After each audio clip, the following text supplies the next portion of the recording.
नमस्कार बंधुरा सबाइके स्वागत जानिए शुरू करছি আজকের রেসিপি।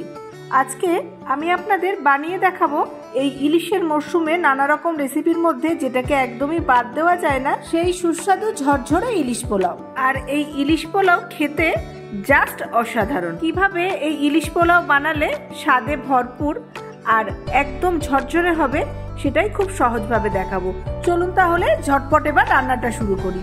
রান্না করার জন্য আমি প্রথমে গ্যাসে একটা কড়াই বসিয়ে দিয়েছি আর দিয়ে দিচ্ছি রিফাইন তেল। এখানে আমি 4 টেবিল চামচ মতো রিফাইন তেল দিয়ে দিলাম। আর তেলটা ভালো মতো গরম হয়ে গেলে দিয়ে দিচ্ছি একটা বড় সাইজের কুচনো পেঁয়াজ। এবার পেঁয়াজগুলোকে একদম লাইট ব্রাউন করে ভেজে নেব।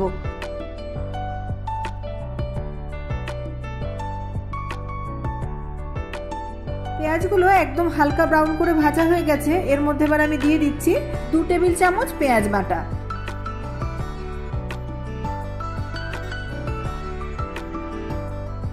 নেড়েচেড়ে 1 মিনিট মতো পেঁয়াজটাকে ভেজে নিয়ে এর মধ্যে সামান্য একটু জল দিয়ে দিচ্ছি। আবার একটু নেড়েচেড়ে পেঁয়াজটাকে ভেজে নেব।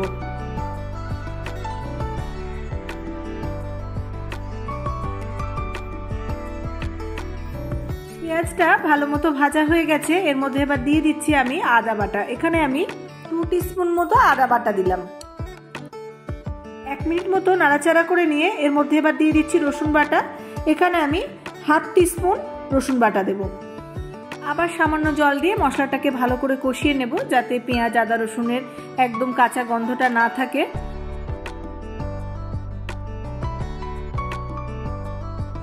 আদা রসুন দেওয়ার পর বেশ ভালো মতো ভেজে নেওয়া হয়ে গেছে। এর মধ্যে এবার 1/2 টিস্পুন লঙ্কার গুঁড়ো দিয়ে দিলাম আর স্বাদ অনুযায়ী নুন দিয়ে দিলাম। আর নেড়ে চেড়ে 1 মিনিট মতো একটু মশলাটাকে কষিয়ে নিচ্ছি। একটা বাটির মধ্যে আমি 3 টেবিল স্পুন টক দই নিয়ে নিয়েছি আর টক দইটাকে খুব ভালো করে ফেটিয়ে নেব।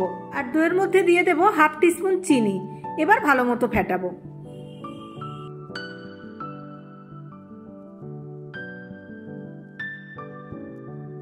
এখন মশলাটা ভাজা হয়ে সুন্দর তেল রিলিজ হয়ে গেছে।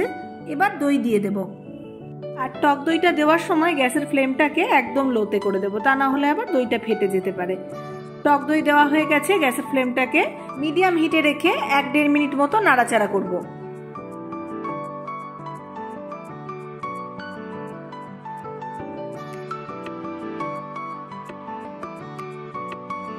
এবার আমি গ্রেভির জন্য দিয়ে দিচ্ছি 1 কাপ জল। আপনারা চাইলে এখানে জলের বদলে 1 কাপ গরুর দুধ দিতে পারেন।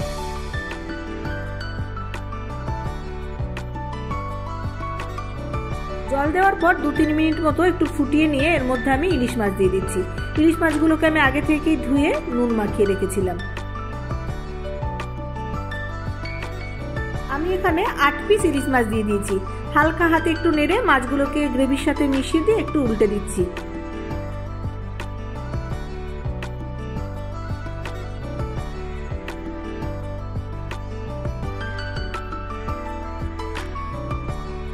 এর মধ্যে এবার কয়েকটা কাঁচা লঙ্কা দিয়ে দেব।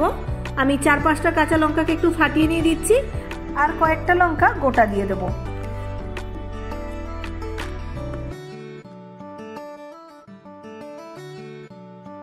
এবার ঢেকে দিয়ে মাছগুলোকে আমি লো হিটে 8 থেকে 10 মিনিট মতো রান্না হতে দেব। মাঝে ঢাকাটা খুলে মাছগুলোকে একটু উল্টে দিতে হবে। সব মাছগুলোকে উল্টে দিয়ে আবারও ঢাকা দিয়ে দেব। আর 8-10 মিনিট পর ঢাকাটা খুলে গ্রেভি থেকে মাছগুলোকে তুলে নেব। 10 মিনিট পর দেখুন মাছগুলো বেশ মশলার সাথে কষানো হয়ে গেছে। এবার মাছগুলোকে সব তুলে নিচ্ছি।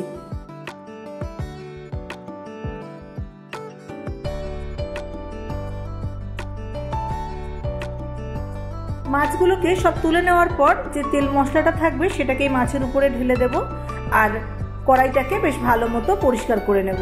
এই কড়াইয়ের মধ্যে এবার দিয়ে দিচ্ছি 2 টেবিল চামচ ঘি। ঘিয়ের মধ্যে দিয়ে দিচ্ছি কয়েকটা চেরা কাঁচা লঙ্কা আর দিয়ে দেব চাল। আমি এখানে 2 কাপ গোবিন্দভোগ চাল 20 মিনিট ভিজিয়ে রেখেছিলাম। জল দিয়ে ভালো করে চালগুলোকে ধুয়ে নিয়ে জল ফেলে দিয়ে 20 মিনিট রেখে দিয়েছিলাম। জলের মধ্যে চাল ভিজিয়ে রাখলে রান্না করার সময় চালগুলো ভেঙে যায়। একটু নেড়ে চেড়ে ঘিয়ের সঙ্গে চালটাকে মিশিয়ে দেওয়ার পর এর মধ্যে দিয়ে দিচ্ছি 1 টিস্পুন আদা বাটা। আর দিয়ে দেব মাছের সাথে যে মশলাটা কষিয়ে রেখেছিলাম সেখান থেকে অল্প একটু মশলা আমি এর মধ্যে দিয়ে দিচ্ছি। এবার মশলা দিয়ে চালের সাথে ভালো করে ভেজে নেব।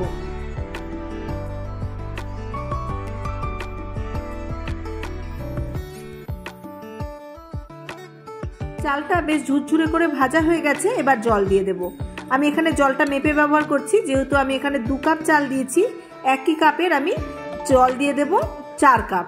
আমি এখানে জলটাকে গরম করে নিয়ে তারপর দিয়ে দিচ্ছি।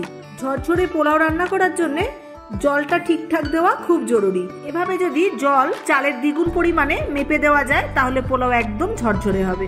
দিয়ে দিলাম পরিমাণ মতো নুন আর 1 চা চামচ চিনি। আপনারা যদি চিনিটাকে স্কিপ করতে চান তো স্বচ্ছন্দে বাদ দিতে পারেন। এরপর ঢাকা দিয়ে লো হিটে আমি 20 মিনিট রেখে দেব।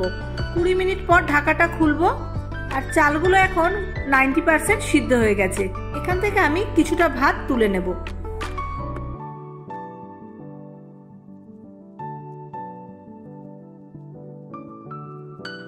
কড়াই থেকে আমি অর্ধেক ভাত তুলে নিয়েছি। বাকি ভাতটাকে কড়াইয়ের মধ্যে একটু সুন্দর করে ছড়িয়ে দিয়ে ইলিশ মাছগুলোকে দিয়ে দেব।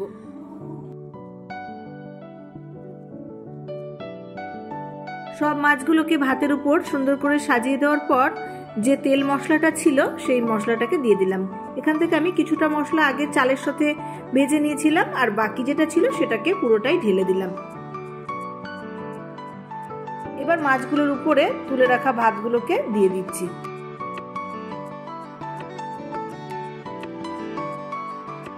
মাছের উপরে ভাতগুলোকে সুন্দর করে ছড়িয়ে দিয়ে মাছগুলো একদম ঢাকা দিয়ে দিতে হবে। বেশ ভালো করে ঢাকা দেওয়ার পর ভাতগুলো একটু চেপে চেপে সমান করে দিয়ে ভাতের উপরে সামান্য একটু ঘি ছড়িয়ে দেব। আর আমি আগে থেকে একটু পেঁয়াজ ভেজে রেখেছিলাম, অল্প করে একটু ভাজা পেঁয়াজ উপর দিয়ে ছড়িয়ে দিলাম। এবার আবার একবার ঢাকা দিয়ে একদম লো হিটে 10 মিনিট মতো রেখে দেব। 10 মিনিট পর গরম গরম ইলিশ পোলাও পরিবেশন করে দেব। একদম ঝরঝরে পারফেক্ট ইলিশ পোলাও তৈরি হয়ে গেছে। আপনারা বাড়িতে একবার রেসিপিটা ট্রাই করে দেখবেন। যদি ভালো লাগে তাহলে একটা লাইক করবেন, শেয়ার করবেন সকলের সঙ্গে। আর নতুন বন্ধু হয়ে থাকলে চ্যানেলটাকে সাবস্ক্রাইব করে আমার পাশে থাকার অনুরোধ রইল। আজকে এই পর্যন্তই, দেখা হবে আবার নতুন রেসিপি নিয়ে। ততক্ষণ সবাই খুব ভালো থাকবেন, সুস্থ থাকবেন, আনন্দে থাকবেন। ধন্যবাদ।